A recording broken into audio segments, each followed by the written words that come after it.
अस्सलाम वालेकुम दोस्तों। उम्मीद है आप सब खैरियत से होंगे। युवल नोआ हरारी एक इसराइली हिस्टोरियन और प्रोफेसर है जिसने कुछ मशहूर किताबें लिखी जिनमें Homo sapiens, a brief history of humankind, Homo Deus, a brief history of tomorrow and 21 lesson for the 21st century. हाल ही में उसने एक आर्टिकल लिखा जिसमें उसने दो अहम बातें की। एक ह्यूमन सर्विलियंस यानी कि लोगों की निगरानी, और सिटीज़न एम्पावरमेंट यानी कि लोगों की खुद मुख्तियारी या आज़ादी। दूसरी ये कि कैसे सारे मुल्कों को मिलकर इस मसले का हल निकालना चाहिए। अगर आप आर्टिकल पढ़ना चाहें तो आर्टिकल की लिंक मैंने डिस्क्रिप्शन में दे दी है। जैसा कि हम सबको पता है, दुनिया इस वक्त एक ग्लोबल क्राइसिस से गुजर रही है। हुकूमतें इस वक्त में जो भी फ़ैसले करेंगी वो आने वाले सालों की तश्कील करेंगी। ये फ़ैसले ना सिर्फ सेहत बल्कि सियासत, मईशत और सकाफ़त को भी असर करेंगी। इस वक्त हमें जल्द फ़ैसले करने होंगे, लेकिन इस बात का भी ध्यान रखना होगा ये फ़ैसले आगे जाके क्या असर करेंगे जब ये वबा टल जाएगी। ये दुनिया का उसूल रहा है, ऐसी इमरजेंसीज़ में शॉर्ट टर्म मेजर्स लिए जाते हैं और वो फ़ैसले जिनको पास करवाना और इम्प्लीमेंट करवाना बहुत मुश्किल यानी कि सालों लग जाते हैं।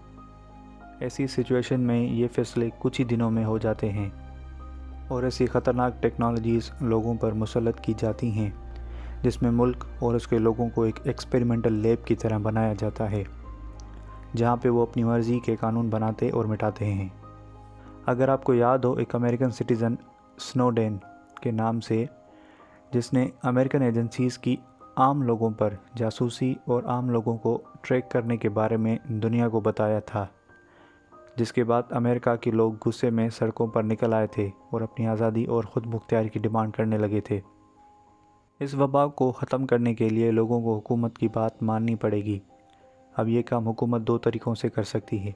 एक तो लोगों को मॉनिटर करे और कानून तोड़ने वालों को सज़ा दे। सवाल ये पैदा होता है, इतने सारे लोगों को बैक वक्त कैसे मॉनिटर किया जाए। इसकी मिसाल हमें चाइना में मिलती है, जहाँ पर हुकूमत लेटेस्ट टेक्नोलॉजी के ज़रिए अपने लोगों को मोबाइल के ज़रिए ट्रैक कर रही है। चाइना ने ऐसे स्कैनर्स लगाए हैं जिससे ना सिर्फ लोगों के चेहरे डिटेक्ट हो सकते हैं बल्कि उनकी बॉडी टेम्परेचर और सेहत भी मालूम की जा सकती है। इससे चाइना की हुकूमत ना सिर्फ इन्फेक्टेड लोगों को ढूंढ सकती है बल्कि उनकी नक्लो हरकत को भी ट्रैक कर सकती है, यानी कि वो लोग किन से मिले और कहाँ कहाँ गए। चाइना ने बहुत सी ऐसी ऐप्स भी बनाई हैं जिससे लोगों को उनके आसपास बीमार लोगों के बारे में पता लग सकता है।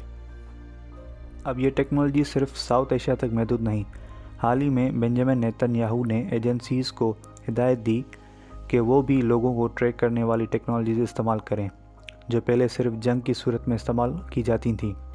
अब यही टेक्नोलॉजीज़ अब वायरस को ट्रैक करने के लिए यूज़ की जा रही हैं। ये फ़ैसला इसराइल की हुकूमत ने रद्द कर दिया तो नेतन्याहू ने मेडिकल इमरजेंसी के नाम पर इस फैसले को पास करवा दिया। अब आप ये बेस कर सकते हैं कि ये कोई नई बात नहीं, बहुत सी गवर्नमेंट और कॉरपोरेशंस ऐसी टेक्नोलॉजीज़ यूज़ करके लोगों को ट्रैक करती रही हैं।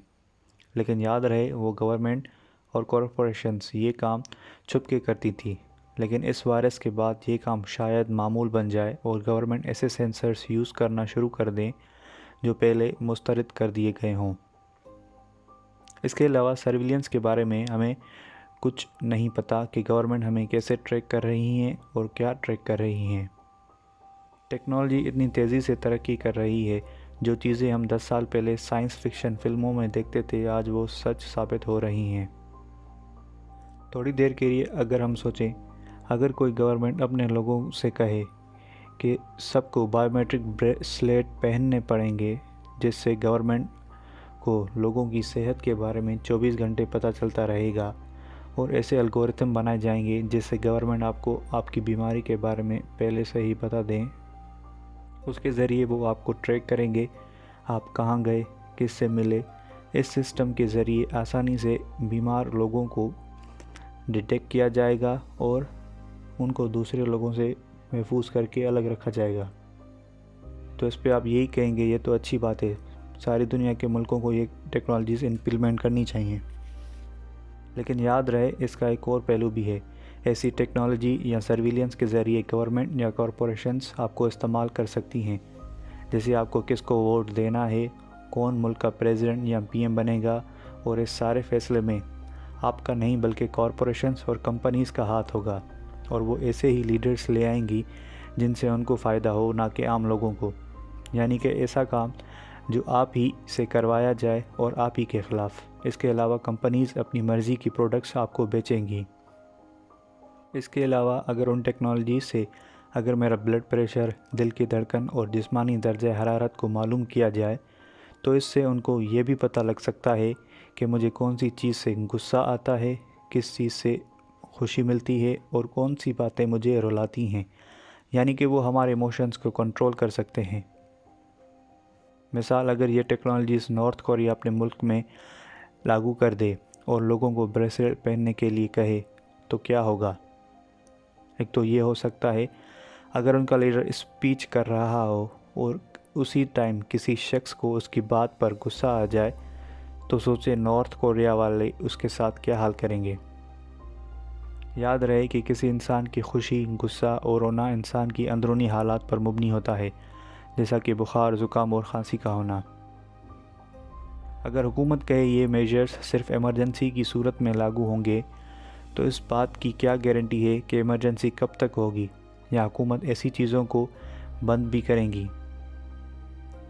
یا حکومت یہ بھی بہانہ کر سکتی ہے کہ ہم یہ ڈیٹا آنے والے وائرس کے لیے جمع کر رہے ہیں تاکہ اور کوئی بھی وبا ایسی آئے تو ہم اسے پہلے سے ہی نپٹنے کے لیے تیار رہیں۔ آپ کو یاد ہوگا پرائیویسی کو لے کے دنیا میں بحث ہو رہی ہے۔ یہ وائرس اس بحث کو ختم کر سکتا ہے۔ جب لوگوں کو دو چوائس دی جائیں، صحت یا پرائیویسی، ظاہر سی بات ہے ہر کوئی صحت کو ہی ترجیح دے گا، نہ کہ پرائیویسی کو۔ تو اس کا حل کیا ہے؟ لوگوں سے پرائیویسی اور صحت کے درمیان انتخاب کا مطالبہ کرنا در حقیقت پریشانی کی جڑ یہی ہی ہے، کیونکہ یہ ایک غلط انتخاب ہے۔ ہم پرائیویسی اور صحت دونوں سے فائدہ اٹھا سکتے ہیں۔ ہم اب لوگوں سے پرائیویسی اور صحت کے درمیان انتخاب کا مطالبہ کرنا ہی در حقیقت پریشانی کی جڑ ہے، کیونکہ یہ ایک غلط انتخاب ہے۔ ہم پرائیویسی اور صحت دونوں سے فائدہ اٹھا سکتے ہیں۔ ہم اپنی صحت کی حفاظت اور کرونا وائرس کی وبا کو روکنے کا انتخاب مکمل طور پر پرائیویسی کے نظام کو قائم کر کے نہیں بلکہ شہریوں کو بااختیار بنا کر سکتے ہیں۔ حالیہ ہفتوں میں کرونا وائرس کی وبا کو روکنے کے لیے کچھ کامیاب کوششوں کا آغاز ساؤتھ کوریا، تائیوان اور سنگاپور نے کیا تھا۔ اگرچہ ان ممالک نے ٹریکنگ اپلیکیشنز کا کچھ استعمال کیا، لیکن انہوں نے وسیع پیمانے پر جمع دیانتدارانہ رپورٹ اور باخبر عوام کے لیے رضاکارانہ تعاون پر زیادہ انحصار کیا ہے۔ آخر میں بس یہی کہوں گا کہ لوگوں کو سمجھانا اور ان کو آگاہ کرنا ہی اس مسئلے کا حل ہے، نہ کہ ان کو مجبور کر کے اپنی مرضی کی پالیسیز منوانا۔